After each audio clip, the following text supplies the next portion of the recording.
नमस्कार दोस्तों, जय जोहार। मैं कौशल तिवारी और बिहनिया संध्या में आपका स्वागत है। अडानी कांड में बुरी तरीके से घिर चुकी मोदी सरकार को क्या अब पूर्व कांग्रेसी बचाएंगे? क्या देश के प्रधानमंत्री नरेंद्र मोदी ने अपने सारे शस्त्र खोल दिए हैं ताकि अडानी कांड का परसेप्शन या अडानी कांड की छाया से मुक्ति मिल सके? क्या अडानी कांड इतना बड़ा है कि देश के प्रधानमंत्री और पूरी भाजपा डरी हुई है? यकीनन इसी तरह की बात है, क्योंकि हिंडनबर्ग के रिपोर्ट आने के बाद साफ हो चुका है कि देश के प्रधानमंत्री नरेंद्र मोदी मित्र प्रेम में किस तरीके से अपनी आंखें मूंद ली थी, किस तरीके से सेल कंपनियों के माध्यम से 20,000 करोड़ रुपए अडानी समूह में लगाया गया, जिसमें विदेशी धन भी है। यही नहीं, अडानी समूह का संबंध दुश्मन देश के उस संदिग्ध चीनी व्यक्ति से भी रहा जो भारत के लिए उचित नहीं है, प्रतिबंधित माना जाता है और राष्ट्रीय सुरक्षा के लिए भी खतरा उत्पन्न हो सकता है। ऐसे में यह बात जब हवा की तरह गांव-गांव में पहुंचेगी तो देश के प्रधानमंत्री नरेंद्र मोदी इसे कैसे संभाल पाएंगे? जो परसेप्शन इस दौर में गढ़ा गया कि हिंदुत्व इन्हीं के भरोसे है, देश इन्हीं के हाथों में सुरक्षित है, तो क्या अडानी कांड ने इस परसेप्शन की हवा बिगाड़ दी है कि अब उन्हें पूर्व कांग्रेसियों के पीछे फिर से छिपना पड़ रहा है? हम फिर से इसलिए कह रहे हैं क्योंकि राष्ट्रीय स्वयंसेवक संघ और भारतीय जनता पार्टी का पुराना इतिहास रहा है कि वह अपने इतिहास से इतर कांग्रेसियों के उस इतिहास में छुप जाना चाहती है जो गौरवशाली है। सरदार वल्लभ भाई पटेल का नाम सबसे प्रमुखता से लिया जा सकता है, जिसे लेकर भारतीय जनता पार्टी हमेशा ही छिपते रही है सरदार पटेल के पीछे, यह कहकर कि गांधी परिवार ने उनकी उपेक्षा की है।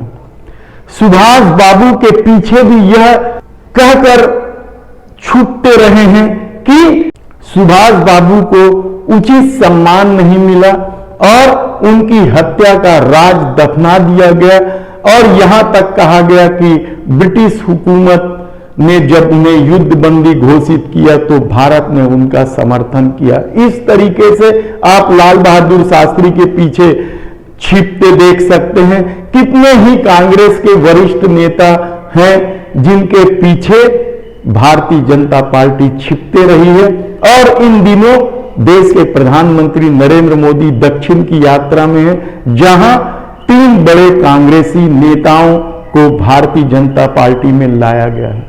लेकिन इससे इतर सबसे बड़ी बात है अडानी कांड, मित्र प्रेम, जिसको लेकर पूरी दुनिया में थू-थू हुई है भारत की, कहा जाए तो गलत नहीं होगा।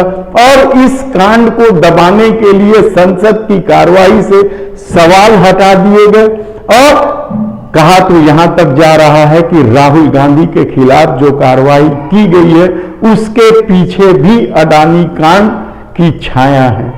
तब सवाल यह है कि आखिर अडानी कांड की छाया से कैसे बचे? तो उसके एक ही तरीके हैं कि पूर्व कांग्रेसियों के पीछे छिप जाएं। इसीलिए कहा जाता है कि सबसे पहले गुलाम नबी आजाद के आश्रय राहुल गांधी पर हमला करने की कोशिश की गई। राहुल गांधी को लेकर गुलाम नबी आजाद ने क्या क्या कहा यह किसी से छिपा नहीं है, लेकिन बात सिर्फ गुलाम नबी आजाद से नहीं बनती, इसलिए ज्योतिरादित्य सिंधिया को लाया गया, और ज्योतिरादित्य सिंधिया ने कह दिया कि राहुल गांधी अपनी लड़ाई को देश की लड़ाई बना देना चाहते हैं। हालांकि सिंधिया कोई नई बात नहीं कह रहे हैं, इस तरह की बात भारतीय जनता पार्टी या आरएसएस से जुड़े गांधी के आलोचक कहते रहे हैं कि महात्मा गांधी ने दक्षिण अफ्रीका में जो उनके साथ हुआ था उस अपनी लड़ाई को देश की लड़ाई बनाकर आजादी का आंदोलन लड़ा।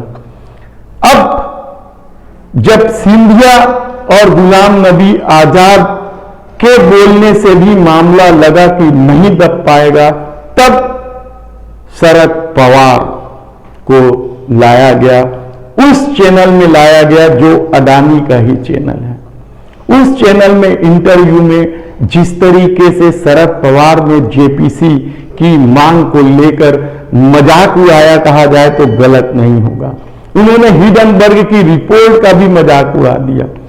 लेकिन सबसे बड़ा सवाल तो अभी भी है कि आखिर 20,000 करोड़ रुपए अडानी की कंपनी में जो आए हैं वह किसके हैं?